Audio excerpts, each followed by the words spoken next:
Today we take a look at one of the best value issues of a Warhammer partswork I've actually seen in a long time.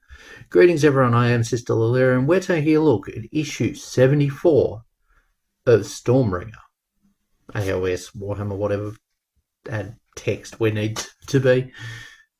So as you can see here, it comes with a magazine and 10 orcs. And since you're here for the orcs, let's take a look at them. So, the options within the kit include the option for swords or pointy sticks, spear weapons.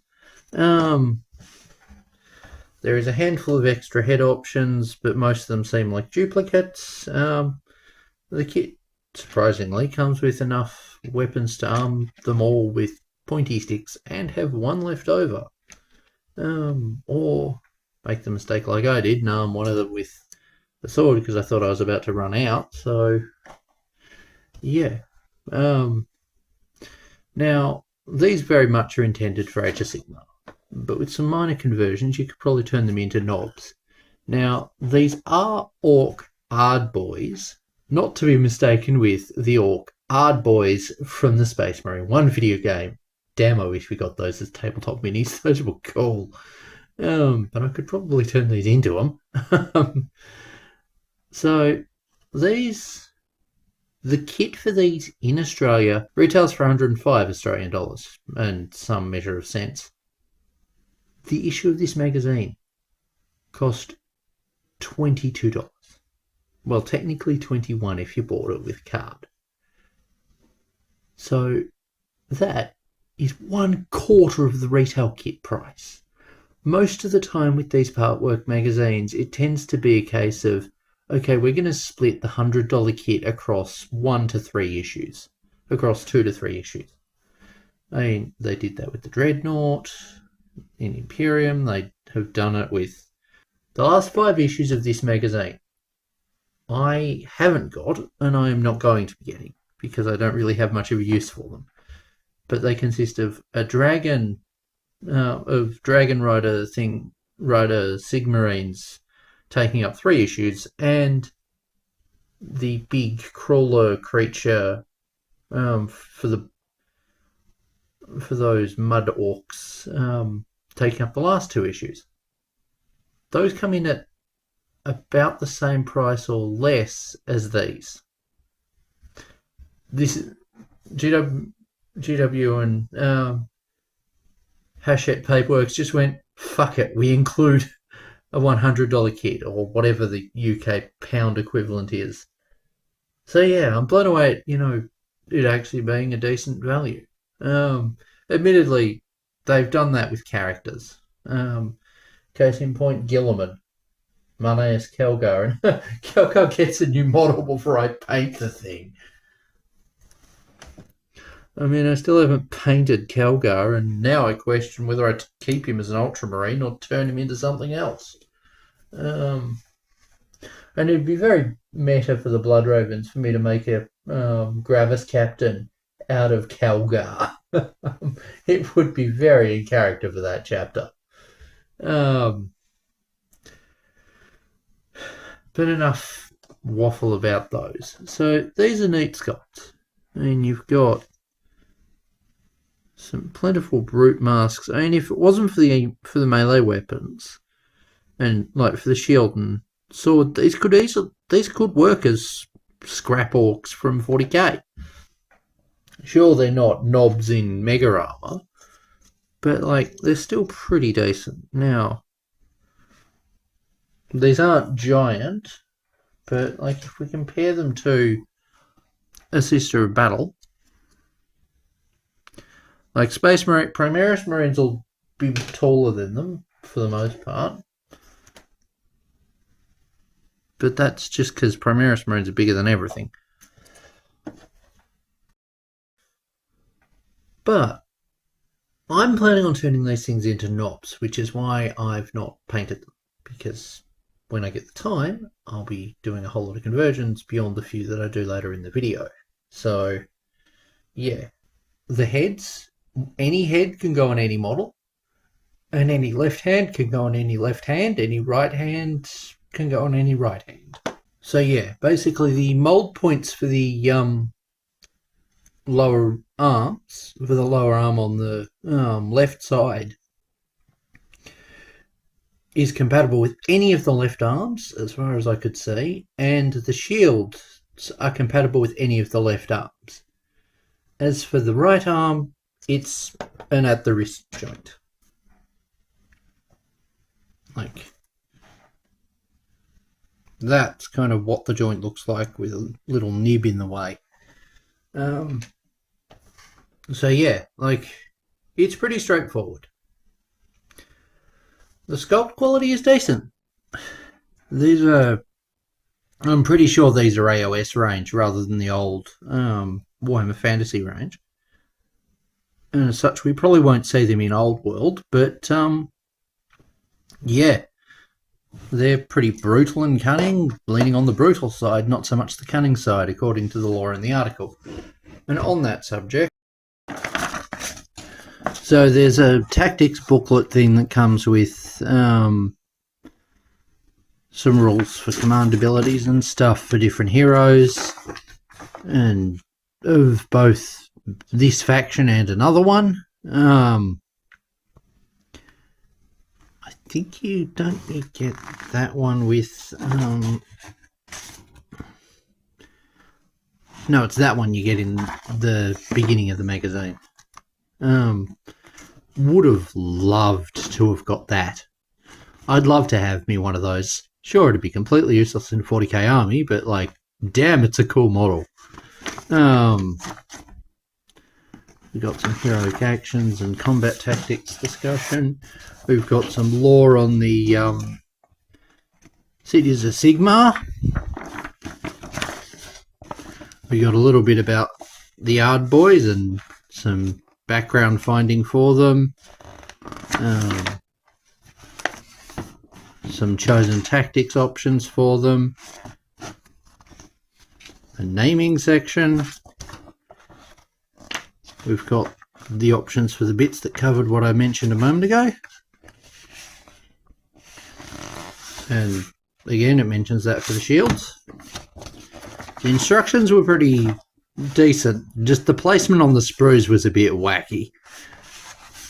There is a painting guide that, yeah. There's rules which I think are out of date. There's discussion, there's a little bit of art at the bottom and some lore for it, of Daughters of Cain charging and failing it against some orcs. Sucks for the elves, I guess. We got some War Scroll stuff. Apparently they have some kind of a shield bash ability. That's cool. We got a continuation of the story from the last issue relating to the Forces of Order going up against orcs. Let's see. The troops of the Order army, newly arrived from Arkwashie, started to take over from their exhausted colleagues in the city of Sigmar. Although the city itself maintained a good supply of soldiers, some of the scout positions and more remote outposts had not received fresh troops or supplies for many months. Resources were stretched so thinly that several outposts had been lost. Whether they had been overrun or their positions destroyed, or whether they had simply been marked on the wrong position on the map, nobody could say. So chaotic was the situation on the frontier. Once the commanders of Order were satisfied that nearby outposts were supplied and refreshed, they turned their attention to those furthest away. The frontier was changeable. Oh no, the frontier was so changeable that troops had to march out in sizable strength and numbers. Such was the chance that an ambush was on the front lines last month. An ambush that was on the front lines last month might be many miles into enemy territory this month. Yeah, that's a pretty fair assessment. It sounds reasonable. The commanders of the forces of destruction watched these efforts with interest and soon realized that if they allowed the army of order to shore up the perimeter around the city of Sigmar, future destruction raids would become much more difficult. Killbot Snagluck, Wall Smasher sent out orders to harass and pursue the troops where destruction resources were thin, and to attack and annihilate enemy troops where destruction forces were strong enough. Yeah, that's pretty standard. Near a place known as Brute Stomp Bluff. What a Warhammer name. Just what a Warhammer name. One destruction commander, a newly promoted Grot. They put Grots in charge? Nice. Gretchen don't get that kind of love. By the name of Gretch Cave Creeper, discovered that a large contingent of order troops was marching along the base of a valley nearby, the only place with any cover for miles around. At the end of their march lay the desolate remains of some stormcast eternal outposts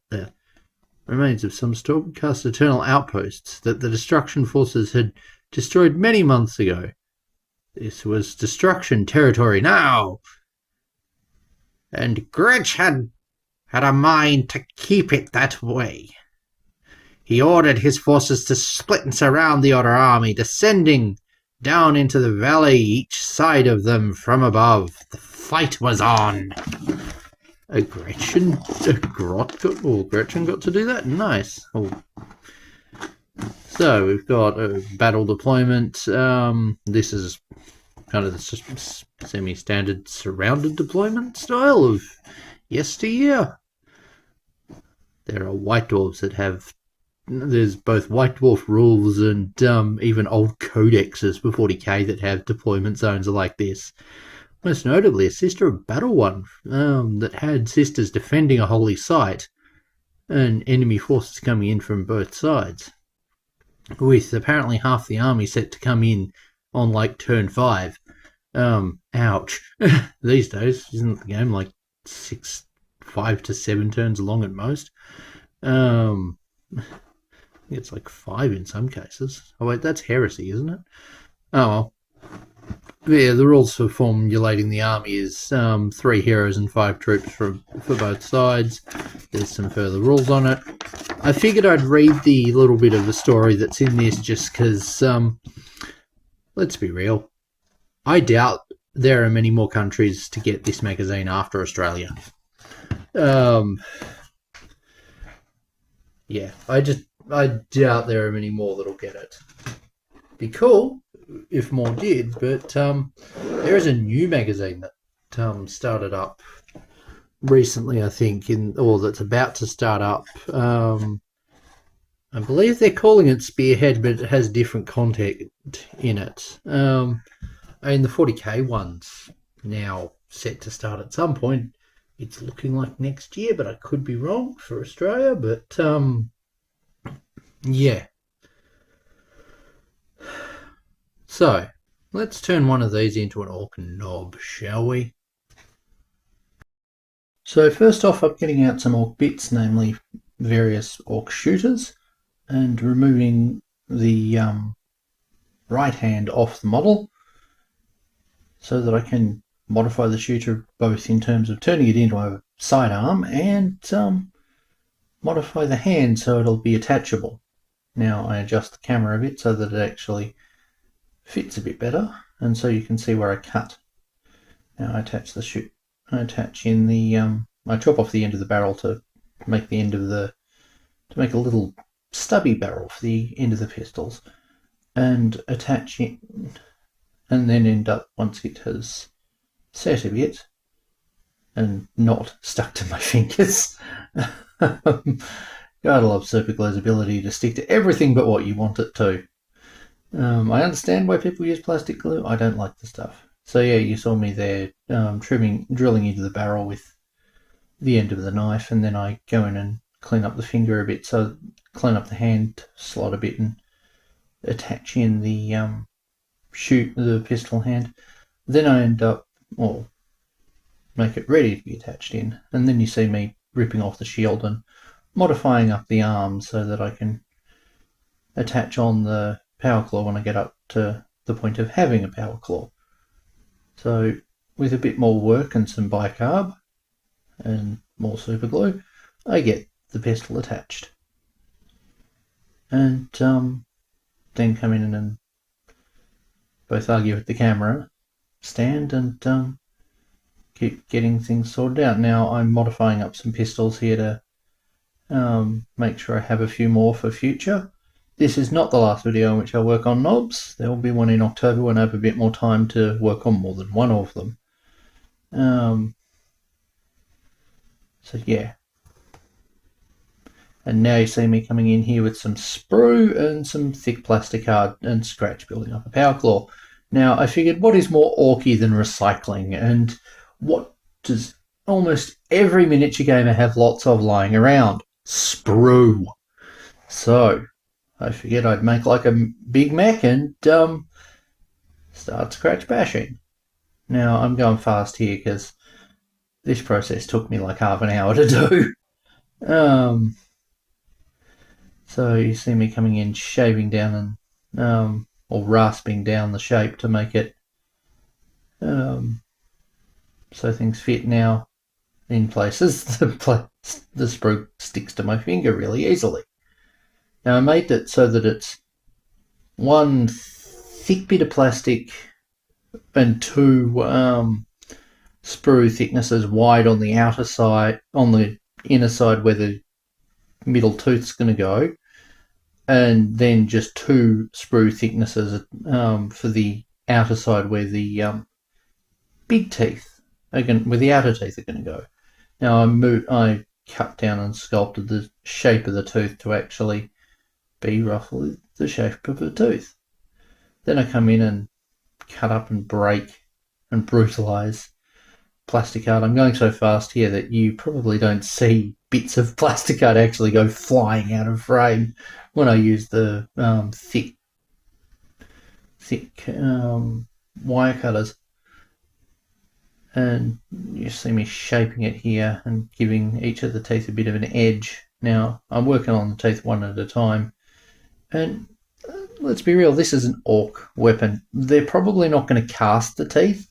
They're probably just going to take scrap, beat the crap out of it, and grind it up into whatever shape they can get it close to. Orc weaponry is not going to be perfect. It's going to be brutal and it's going to be effective. And it's going to require an orc to make it work. As Inquisitor Cryptman found out when he attempted to use an orc crown, only for, not to work because it's orc tech and requires an orc to believe that it works.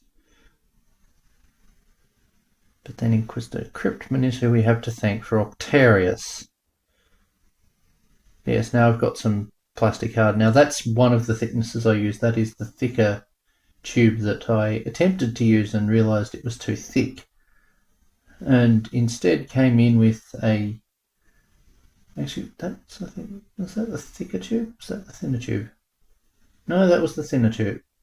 I'd attempted to use an even thicker thickness of tube, but it was too thick. Instead come in with thinner bits and attach in points for thin plastic card to attach to, because I've got that thickness of rod and then a really thin one out of a multi-pack. And then come in with a couple more bits of that plastic card rod and make some lenses for this orc. And this is going to be a sci-fi orc. I might as well give him lenses or glowing mechanical eyes. So yeah, I'm coming in and adding in just a few more greebles around the place to look like power cords, and adding a bit of bicarb in to just further bulk out some of the area and just make it a little bit less hollow. And we're done. And so the Ork Nob is built. We go from wah to wah! So we've got the power claw. I chose to have it up that way because I wanted to have it seeming like the inside was facing upwards. But maybe having it horizontal alignment will be better in future. Oh well, there's another 9 models to go. So, and this model's gonna, I'm probably gonna shift the boss pole off this model to a different one, because there's one that has a more boss kind of pose. But yeah, so this model was a neat little outing. Certainly fits the idea of a slightly heavier armed Nob who isn't, Mega Nob, or a Digger Nob. But yeah, so I'll be doing I'll do a full video on just the conversion, which will use the footage from this and some new footage in the in a video in October. As in just over 2 weeks, I now have another event, a big event that I've got to get ready for. Anyway, I hope you enjoyed. Yeah, I'll be back with more soon. Also, another model for the completed pile for this year. Anyway, thanks for watching. Bye.